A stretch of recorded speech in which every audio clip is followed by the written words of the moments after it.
You've probably heard that voice in your head, and maybe you hear it daily. That voice that is just jumping on your back, just criticizing you and tearing you down. Well, we want to get that out of the way because there's a way to hush your inner critic. First, let's check in. What kind of messages do you hear? It could be messages from a part of you that wants to keep you on the straight and narrow. So, one of the names of a part that comes up often for people is the standard bearer, where there's a standard of perfection. And if you deviate from that, you won't get to heaven, or you won't earn God's love. You won't be good enough. So there's a part that holds you so tightly to perfect, which perfection, by the way, is a standard that doesn't exist. It creates a lot of suffering for you. And you hear a lot of criticism because you can't meet a level, an expectation that doesn't exist. It could be a voice from the past. Sometimes it's your mom's voice, it's your sibling's voice, it could be anybody's voice, a teacher, somebody, a bad relationship. It could be a voice from the past, something that somebody said to you or about you that stuck with you. And from time to time, it comes back at you. It could also be a message coming from your root belief. And what I mean by root belief, it usually comes down to one of these three things. I'm not enough, I'm not worthy, or I'm not lovable. Okay? So root beliefs, when you think about roots, just like in a plant, the roots are the bottom, what's underneath the ground. There's other stuff sprouting off of it, but it all comes down to the root where it comes from originally. So that example, which is very, very common, is I'm not enough. And you can think of that globally as, yourself. Maybe you just all around just don't feel enough. Or it could be not enough in some certain areas, like I'm not smart enough, I'm not pretty enough, I'm not hardworking enough, I'm not clever enough, I'm not liked enough. There's so many different ways. So you might be hearing a voice that comes from that part of you, that belief of not enough, and that likes to remind you of that. What does this critic sound like? Well, there's a million things it could be saying to you, but here are some common ones. You're stupid. You screwed up again. You look so fat. You're a mess. That's never going to work, so just give up. Or you're failing. Do any of those sound familiar? I like this depiction too. More words people hear. What an awful idea. Idiot. What possessed you that you could ever pull this off? Who on earth do you think you are? Right? It could be anything, but you get the idea. Is it's something that challenges you as a creative, resourceful, whole person that in partnership with God is able to, create miracles. It's anything that tears you down. So let's talk about the steps to hush this critic. Like anything, we're always starting with awareness. And this means basically observation. It's like the knowing of something's going on. I'm hearing something. This criticism, once we're aware of this, it's like, oh, okay, I'm hearing it. It's that voice again. This criticism is not the truth. That's important when you're aware of this, is you're aware of a message, a voice that you're hearing, but you're observing, oh, that's interesting, because it's not the truth. I love this little sign here because it's so true. Don't believe everything you think. A lot of your thoughts aren't real. Step 2 is what we call a pattern interrupt. And so what happens is your neurons are so used to firing along the same pathway for so long that they will continue to fire that way. It's like just automatic. One thought goes to another and it does the same thing with those thoughts.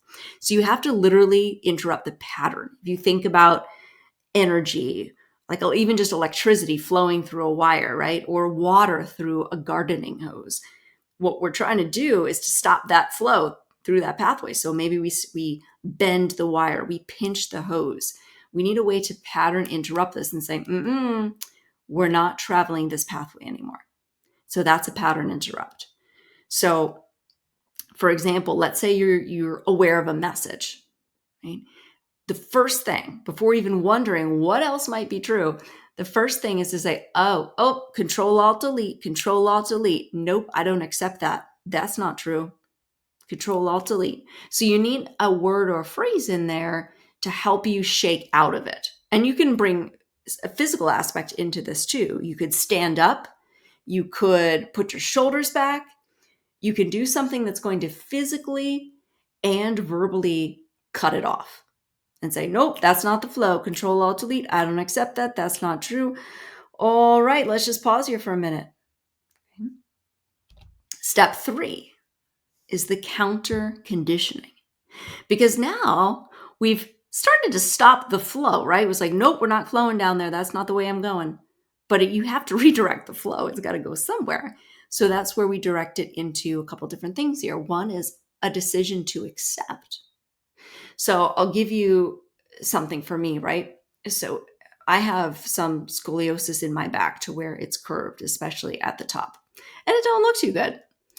But at a point, I needed to make a decision because I could let this continue to bother me or I could be free of it. And I chose to be free of it. So what I decided was to just accept, to say, okay, this is me. Whether it's my fault, not my fault, I should have done something else, I should have not, doesn't matter. This is how it is. So I accept that. And it may mean that I am going to be a hunched over granny one day, probably. Okay. And then it may cause me a good bit of pain as I age. Okay. That's what it is. And I will accept that. I will accept that imperfection. I will accept that cross. I just accept. I don't necessarily love it, but I accept. And that frees me. It frees me to, it just hushes that voice because I don't allow it anymore. There's nothing, if you accept it, there's nothing to criticize anymore. It doesn't hold any more meaning. And then new beliefs, right? And this is where you can bust out that reframe. If you don't already have some new beliefs created to handle the particular message you're hearing, you can just grab onto it and write a reframe for it. I used to have a client who just write it on a napkin, like wherever she was, like just grab something and say, what's that belief? You suck, you're failing. Whatever that is, be like, okay, you know how to do the reframe steps. So take yourself through the reframe and create the new belief so you can get to what is true. Okay, and that's the counter conditioning because you have to build the muscle in the other direction the way you want the thought to flow. Otherwise, it rubber bands back to the same familiar pathway. So you have to condition it and build the new beliefs. Say them, read them, have them available on a sticky note in front of you. You can make a screensaver on your phone. I know you're building new beliefs in different modalities where you might have a voice memo. You put this in front of you and you reach out and you grab it and you use it as the replacement thought. Okay, and then we're going to make this stronger through step 4, which is layering. Let's add God into this and some visuals here. How does God see you? Does God see you as a worthless failure? Does he see you as too old, too fat, too ugly? Does he see you as completely incapable? Does he see you as unlovable, as no hope? Does he see you as constantly a thorn in his side, as one who's always making mistakes? Does he see you that way? No, he doesn't, right? You are beloved. You are his beloved daughter, cherished, heaping love and light on top of you. You make him smile, and he's pleased just because you exist. He sees you as that child, the child he loves. And how do you talk to your own child? Do you say to your child, you're a failure, you suck, you're ugly, you screwed that up again and again, you have no hope? Pretty sure you don't do that on a daily basis, right?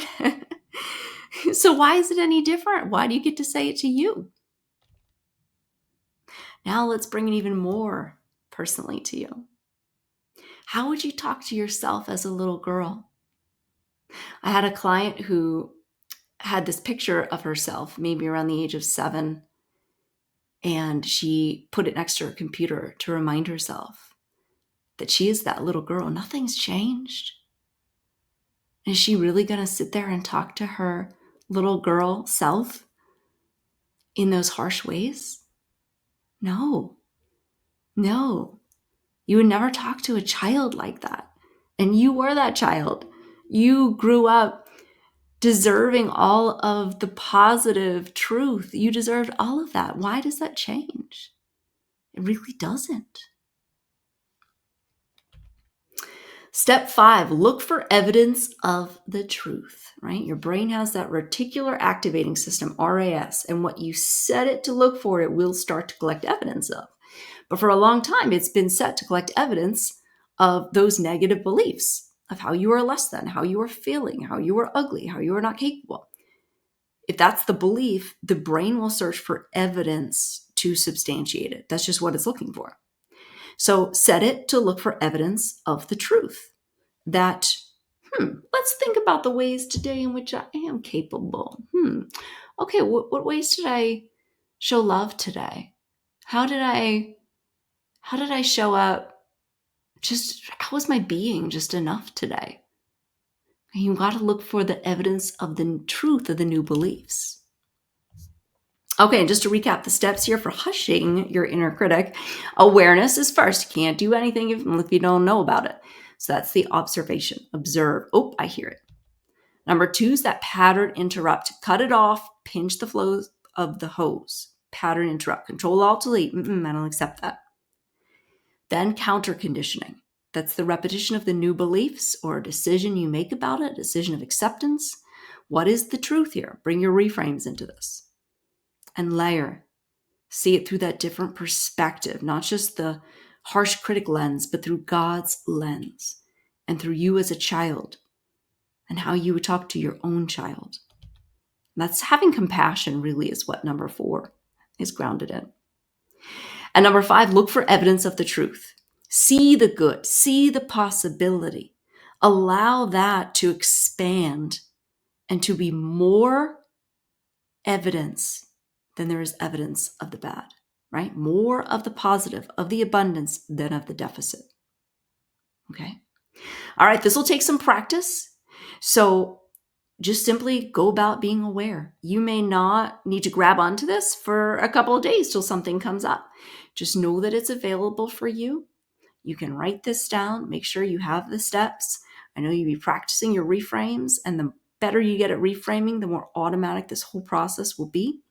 So for now, even if you're just in step 1, okay, I'm going to be aware going forward. Fantastic. You're doing great.